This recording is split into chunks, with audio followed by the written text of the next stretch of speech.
चलिए आज रीता कुमारी जी के कथा संसार में सुनते हैं लेखिका रीता कुमारी जी की कहानी वैदेही। कहानी सुनाने से पहले आप सबों से अनुरोध है कि अब तक आप लोगों ने इस चैनल को सब्सक्राइब नहीं किया है तो सब्सक्राइब कर लें और लाइक करना तो बिल्कुल न भूलें। तो चलिए सुनते हैं लेखिका रीता कुमारी जी की कहानी वैदेही। वैदेही के जीवन का एकमात्र लक्ष्य था डॉक्टर बनना। बचपन से ही हॉस्पिटल में सफ़ेद कोट पहने यहाँ वहाँ आते जाते और काम करते डॉक्टरों को देख वह बेहद प्रभावित होती थी। तभी से उसने ठान रखा था कि चाहे जितनी मेहनत करनी पड़े लेकिन बनेगी वह डॉक्टर ही। वैसे भी पढ़ाई में वह शुरू से ही काफ़ी कुशाग्र थी और मेहनत करने में भी पीछे नहीं हटती थी। कभी कभी तो रात भर उसके कमरे की बत्तियां जलती रहती और अपनी पढ़ाई पूरी करने में जुटी रहती। उसकी पढ़ाई की इस रफ्तार और अपने स्वास्थ्य के प्रति उसकी लापरवाही को देख अक्सर उसकी माँ समय पर उसे सोने और खाने के लिए डांटती रहती। उसकी बड़ी भाभी भी गाहे बगाहे जब बिजली का बिल ज़्यादा आता तो उसे कुछ न कुछ सुना ही देती, लेकिन उस पर भी किसी बात का कोई असर नहीं होता था। सभी बातों से बेअसर वैदेही पूरी लगन से पढ़ाई में जुटी रहती और हमेशा अपनी क्लास में प्रथम स्थान प्राप्त करती। 12वीं की परीक्षा पास करते ही वह मेडिकल प्रवेश परीक्षा की तैयारी में जुट गई थी। उस कस्बा नुमा शहर में जहाँ लड़कों की पढ़ाई के लिए कोई अच्छी सुविधा नहीं थी, वहाँ लड़कियों के लिए पढ़ाई लिखाई और भी चुनौती भरा था। फिर भी वैदेही सिर्फ मेडिकल की प्रवेश परीक्षा में ही चुनी नहीं गई, बल्कि लड़कियों की योग्यता सूची में उसका नाम सबसे ऊपर था। उसकी सफलता ने सिर्फ उसे ही नहीं, उसके मम्मी पापा को भी खुशी से आह्लादित कर दिया। पहली बार उसकी सफलता से खुश हो उसके पापा सुमंत बाबू ने बढ़कर उसका माथा चूम लिया और मम्मी तो उसे गले से लगाकर खुशी से रो ही पड़ी थी। हमेशा तानों उल्लाहनों की आदि वैदेही मम्मी और पापा का बेशुमार प्यार को देखकर बहुत उत्साहित हुई और अखबार थामे भागती हुई अपने बड़े भैया के पास जा पहुंची। कहीं जाने के लिए तैयार भैया और भाभी के सामने अखबार फैलाकर वो उनकी तरफ से मिलने वाली प्रशंसात्मक शब्दों का इंतजार करने लगी, लेकिन भैया और भाभी के चेहरे पर बस हल्की सी मुस्कुराहट फैलकर रह गई।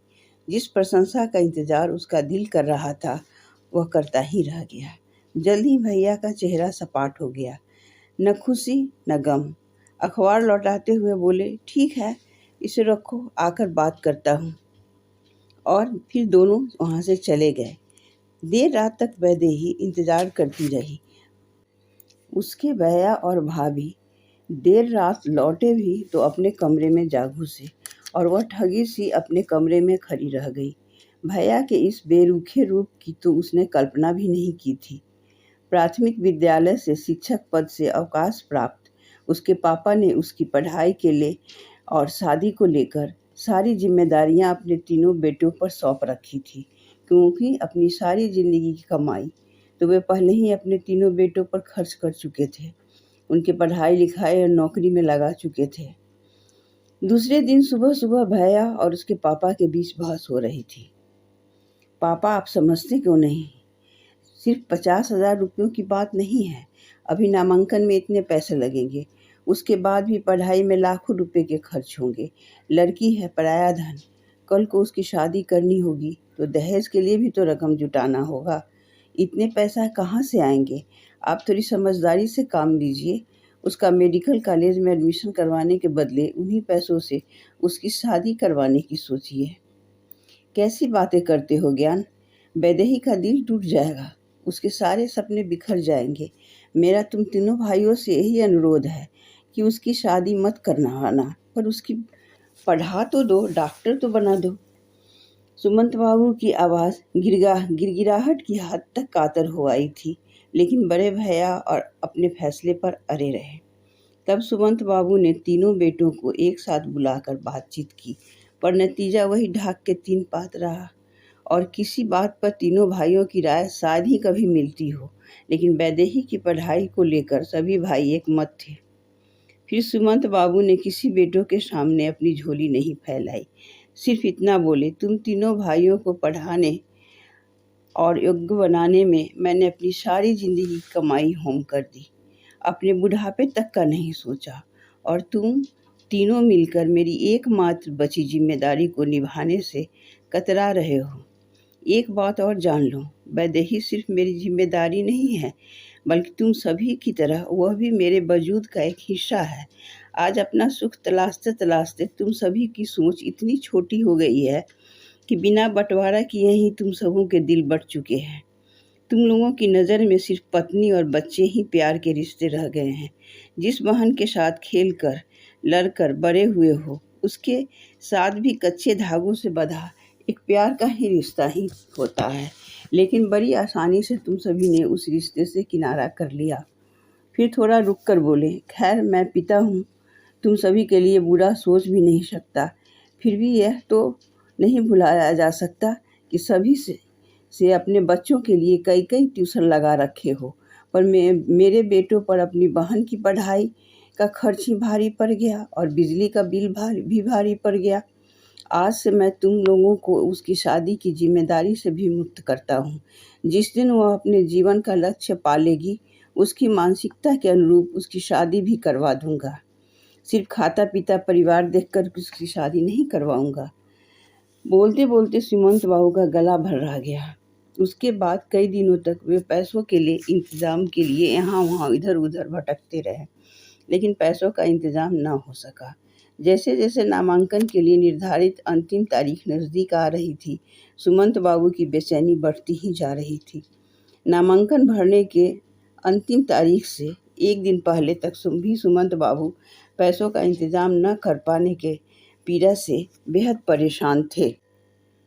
वैदेही की पीड़ा भी असहनीय हो गई थी। वह एकांत में फूट फूट कर रो पड़ी। बचपन से एक ही तो सपना देखा था उसने, डॉक्टर बनने का, और वही सपना यूं हथेली पर आकर फिसल जाएगा, इसकी तो उसने कभी कल्पना भी नहीं की थी।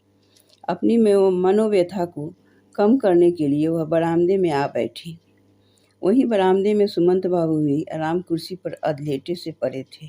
अपनी असमर्थता और लाचारी ने उन्हें पूरी तरह तोड़ दिया था। जैसे ही घड़ी ने 12 का घंटा बजाया, उनकी बंद आंखों से आंसुओं का सैलाब उमड़ पड़ा।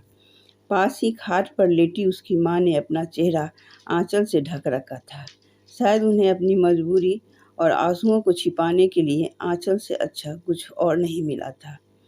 तभी वैदेही ने अपनी माँ की आवाज़ सुनी।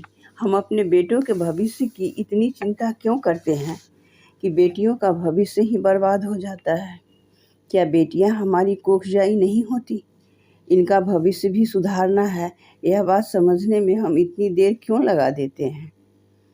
हमेशा से हम अपने बेटों को अपनी प्रतिछाया समझ उन पर ज़रूरत से कुछ ज़्यादा ही भरोसा करते हैं। हमारा विश्वास होता है कि वे हमारे अधूरे कामों को पूरा करेंगे।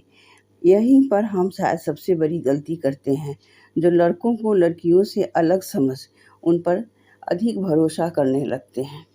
वे भी क्या करें, उनकी ज़रूरतें और दिखावे उनकी कमाई से ज़्यादा हो गए हैं।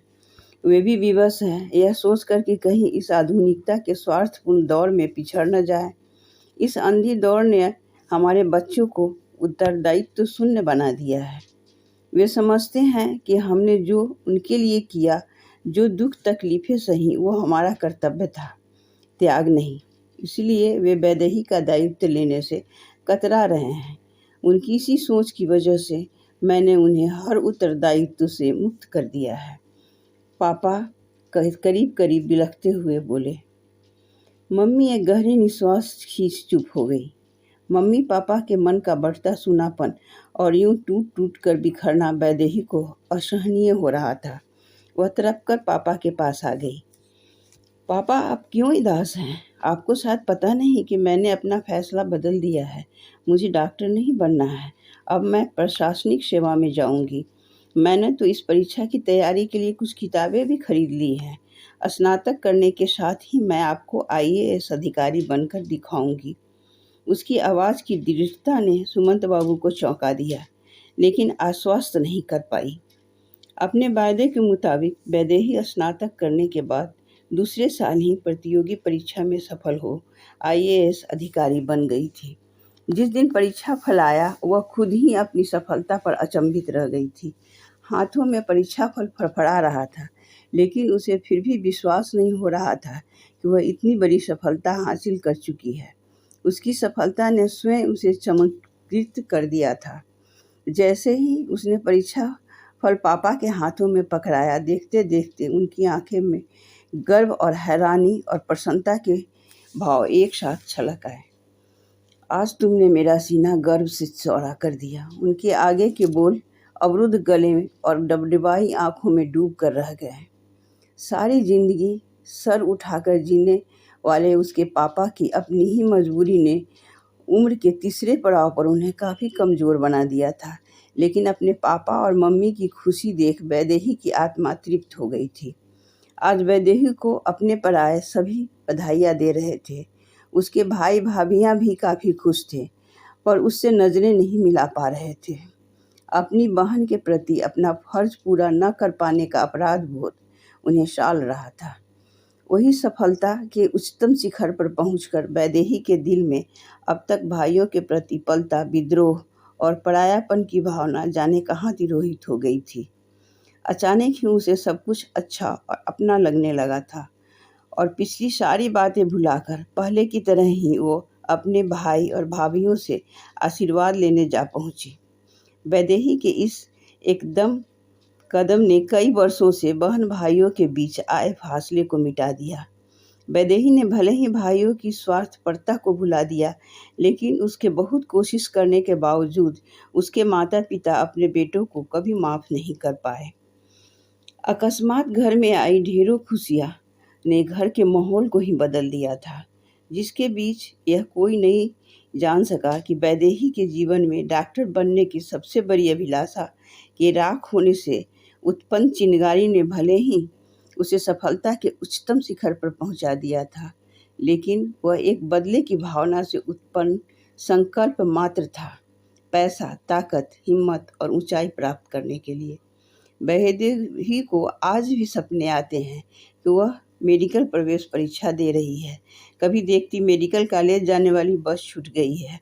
जब नींद खुलती वह मन ही मन संकल्प करती, इस घर की कोई लड़की, चाहे उसकी बेटी हो या भतीजी, वह उसके सपने को कभी राख नहीं होने देगी, क्योंकि उनके सपनों को संरक्षित करने के लिए वैदेही खुद समर्थ हो गई थी। अभी आप सुन रहे थे लेखिका रीता कुमारी जी की कहानी वैदेही। धन्यवाद।